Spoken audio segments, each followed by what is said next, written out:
നടൻ സിദ്ദിഖിനെതിരെ ലൈംഗിക പീഡന പരാതി നൽകിയിരിക്കുകയാണ് യുവനടി. ഇമെയിൽ മുഖേന DGPക്കാണ് ഈ പരാതി കൈമാറിയത്. ലൈംഗിക ആരോപണം ഉന്നയിച്ച സ്ത്രീകൾക്കെതിരെ ഇടവേള ബാബുവും പരാതി നൽകിയിട്ടുണ്ട് എന്ന കൗതുകവുമുണ്ട്. സംസ്ഥാന പോലീസ് മേധാവിക്കും പ്രത്യേക അന്വേഷണ സംഘത്തിനുമാണ് ഇടവേളയുടെ പരാതി. അനന്തകൃഷ്ണനാണ് വിവരങ്ങളുമായി. അനന്തൻ, രണ്ടുതരം പരാതികൾ. ഒന്ന്, നടൻ സിദ്ദിഖിനെതിരെ ലൈംഗിക പീഡന പരാതി യുവനടി നൽകിയിരിക്കുകയാണ് DGPക്ക്. അതേസമയം തന്നെ ഇടവേള ബാബു തിരിച്ചൊരു പരാതി ഈ ആരോപണം ഉന്നയിച്ച ആളുകൾക്കെതിരെ നൽകിയിരുന്നത്. എങ്ങനെയാണ് ഈ രണ്ട് കേസുകളുടെയും നിയമപരമായ സാഹചര്യങ്ങൾ?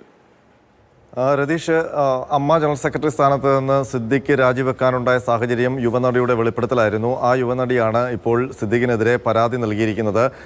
തിരുവനന്തപുരം മസ്കറ്റ് ഹോട്ടലിൽ വെച്ച് തനിക്ക് നേരെ ലൈംഗികാതിക്രമം ഉണ്ടായി എന്നാണ് നേരത്തെ യുവതി വെളിപ്പെടുത്തിയിരുന്നത്. അതേ വെളിപ്പെടുത്തലുകൾ ഉന്നയിക്കുന്ന ആ വെളിപ്പെടുത്തലുകളിൽ പറയുന്ന അതേ കാര്യങ്ങളാണ് പരാതിയിലും പറയുന്നത്. ഈ പരാതി ഇമെയിലായിട്ട് DGPക്കാണ് അയച്ചു കൊടുത്തിരിക്കുന്നത്. DGPയുടെ ഓഫീസിൽ നിന്നും അത് സിറ്റി പോലീസിൻ്റെ മെയിലിലേക്ക് അത് ഫോർവേഡ് ചെയ്തിട്ടുണ്ട്.